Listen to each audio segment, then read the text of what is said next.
কে জিতবে আজকে? একদিকে শক্তিশালী অস্ট্রেলিয়া, অন্যদিকে দুর্দান্ত ছন্দে থাকা বাংলাদেশ। টস কোন ধরনের ভূমিকা পালন করতে পারবে? যারা টসে জয়লাভ করবে তারা কি আগে ব্যাটিং এর সিদ্ধান্ত নেবে নাকি ফিল্ডিং এর সিদ্ধান্ত নেবে? খেলা কোন জায়গায়? খেলা কিন্তু চিটাগং। চিটাগং এর মাঠ কিন্তু বলতেছে এখানে কিন্তু হাই স্কোরিং ভেন্যু। সময় কিন্তু দুপুর বেলা। আপনি টসে আগে ব্যাটিং করেন আর পরে ব্যাটিং করেন, আমার মতে সেটা তেমন কোনো ভূমিকা পালন করতে পারতেছে না, কারণ কি দিনের বেলায় কিন্তু মাঠে কিন্তু ডিউ পড়ে না।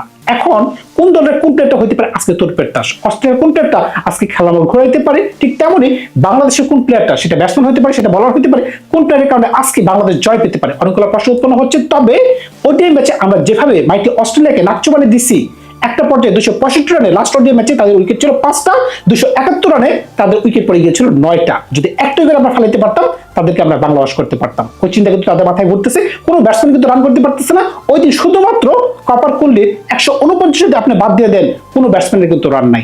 তারা কিন্তু চিন্তায় থাকবে। অন্যদিকে বাংলাদেশ যে ধরনের ছন্দে আছে, বাংলাদেশ কিন্তু টি-20 সিরিজটা নিজেদের পকেটে পড়তে চাবে, এমনকি সমগ্র বিশ্বকে বলতে চাবে দেখো নতুন শক্তি কিন্তু উন্মোচিত হয়ে গেছে।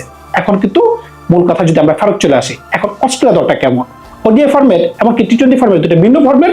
এমনকি টি-20 ফরম্যাটে কিছু প্লেয়ার কিন্তু দলের সাথে যুক্ত হয়ে গেছে, যেমন মিচেল মার্শ তাদের রেগুলার ক্যাপ্টেন, এমনকি টিম ডেভিড, এই দুজন ব্যাটসম্যান কিন্তু তাদের মধ্যমণি। এমনকি কিছু অলরাউন্ডার দলের সাথে যুক্ত হয়ে গেছে, যেমন নিখিল চৌধুরী, মানে ভারতীয় বংশোদ্ভূত হিসেবে কিন্তু তিনি এখন অস্ট্রেলিয়া দলে খেলবেন। এই বলটা অফ ব্রেক বল করতে পারতেছেন, তিনি আবার 4 ছক্কার বেশি নাকি ছুটতে পারতেছে, এমনকি অ্যারন হার্ডলি তিনি পেস বল করতে পারতেছেন, এমনকি দুর্দান্ত ছন্দে আছেন। জশ ফিলিপি দলের সাথে যুক্ত হয়ে গেছেন, অনেকগুলো ব্যাটসম্যান কিন্তু দলের সাথে যুক্ত হয়ে গেছেন। সুতরাং বুঝতেই পারতেছেন তারা কিন্তু মোটামুটি এবার একটু স্ট্রং টিম নিয়ে আসছে। কারণটা কি, ওডিআইতে তারা যেভাবে নাকচুবানি খাইছে, তারা মনে হচ্ছে না টি-20 ফরম্যাটে আমাদের সাথে নাকচুবানি খাইতে চায়। কিন্তু বাংলাদেশকে সহজেই ছেড়ে দিবে, কারণ কি কন্ডিশনটা আমাদের, আমরা বুঝে এ মাঠে কিভাবে বল করতে হবে। এমনকি আমাদের ব্যাটসম্যানরা ছন্দে আছে, বিশেষ করে নাইট রানার যে ধরনের ছন্দে আছে, নাইট রানার ভয় কিন্তু সকল ব্যাটসম্যানদের পক্ষে কিন্তু থাকবে। সেটা আপনি যত কথাই বলেন, দুর্দান্ত একটা ফাইট হতে পারে নাইট রানার ভার্সেস আপনি জশ ইংলিশ বলেন, আপনি মিচেল মার্শ বলেন, কিংবা জশ ফিলিপি বলেন, কিংবা টিম ডেভিডে বলেন না কেন, টিম ডেভিডের সাথে হয়তোবা মুস্তাফিজুর রহমানের ক্লাসটা বেশি হতে পারে। কারণ কি টিম ডেভিড যখন নামে ওই মুহূর্তে কিন্তু মুস্তাফিজুর রহমানকে বল আমরা একটু বেশি দিতে পারি। এখন যদি সবার আগে যদি আমরা একটু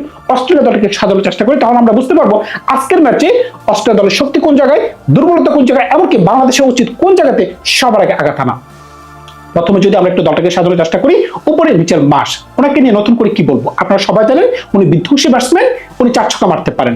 আমরা আইপিএলে দেখছি উনি বিধ্বংসী খেলা খেলতে পারতেন, তিনি যেহেতু দলের সাথে যুক্ত হয়ে গেছেন, এমনকি রেগুলার ক্যাপ্টেন। এমনকি তার ভিতরে যে একটা ক্ষুধার্ত ভাব আমি দেখতে পাচ্ছি প্র্যাকটিসের মাঝখানে, কি কারণে, যেহেতু ওডিআই সিরিজে আমরা তাদেরকে হারাই দিছি, এই যে একটা ক্ষুধার্ত ভাব তার মাঝখানে আছে, আমার বিশ্বাস তিনি প্রথম বল থেকেই বাংলাদেশি বলারদের প্রতি তিনি চরম হয়ে যাবেন। এখন তিনি সাকসেসফুল হতে পারবেন কিনা সেটা সময়ের ব্যাপার।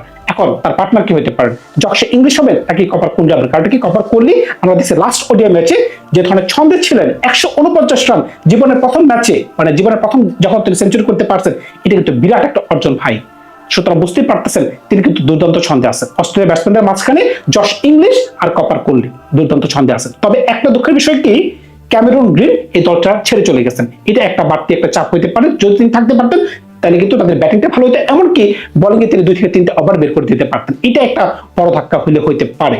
3 নম্বর পজিশনে জশ ইংলিশ, তিনি কিন্তু দুর্দান্ত ছন্দে আছেন। আপনি খেয়াল করে দেখেন যখন এই টিম পাকিস্তানি গেল, এমনকি এই দিন বাংলাদেশে আসলো, শুধুমাত্র এই ব্যাটসম্যানদের মাঝখান থেকে কিন্তু মানে বড় ধরনের বিস্ফোরক স্টার কিন্তু আমরা দেখতে পাইছি। হয়তোবা তিনি বড় কোনো রান করতে পারেন, তবে টি-20তে বড় রানের প্রয়োজন নাই। আপনি যদি 30 বলে 70 করতে পারেন, 80 করতে পারেন, এটা কিন্তু মোর দেন এনাফ, যেটা বাংলাদেশের কাছে নাই। সুতরাং বুঝতেই পারতেছেন পাওয়ার রেটিংয়ে কিন্তু অস্ট্রেলিয়া আগে আছে। 4 নম্বরে জশ ফিলিপি, দুর্দান্ত ব্যাটসম্যান ভাই, তিনি কিন্তু 4 ছক্কা বন্যা বসাইতে পারবেন, এমনকি তিনি কিপিং করতে পারতেছেন।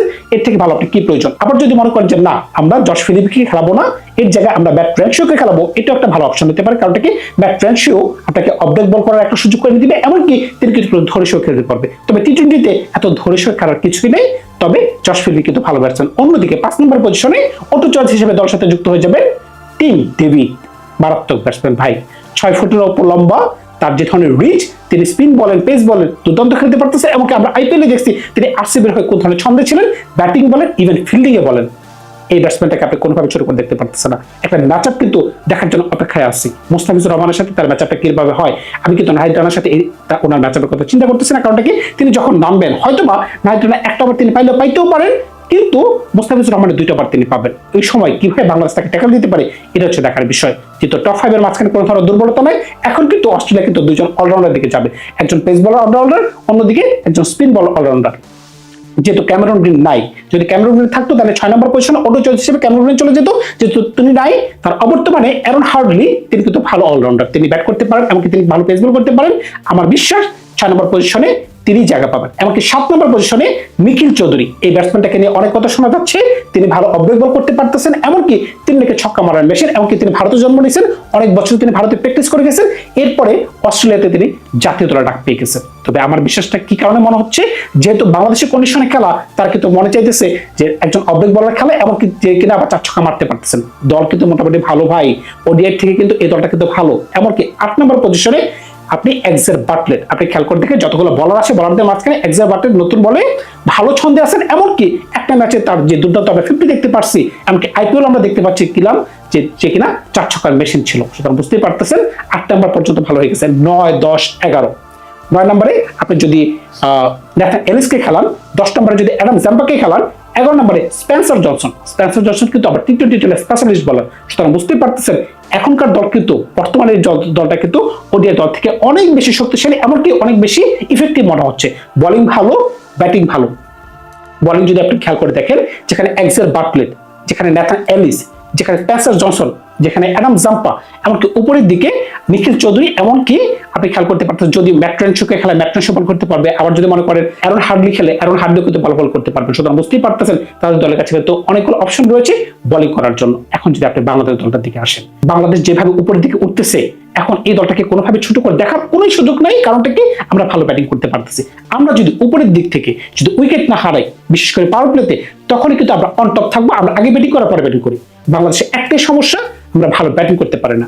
আমরা যদি এই বিষয়টাকে একটু সর্ট আউট করতে পারি, বিশ্বের যে কোনো দল আমাদেরকে সময় করতে বাধ্য। কারণটা কি, নিচের দিকে 8, 9, 10, 11তে আমাদের বিধ্বংসী বলার রয়েছে। আপনি খেয়াল করে দেখেন, আমরা যদি বোলিং দিয়ে শুরু করি, নাহিদ রানা অটো চয়েস, নাহিদ রানার সাথে আমি চলে যেতে চাইছি শরীফুলের সাথে। কারণ কি,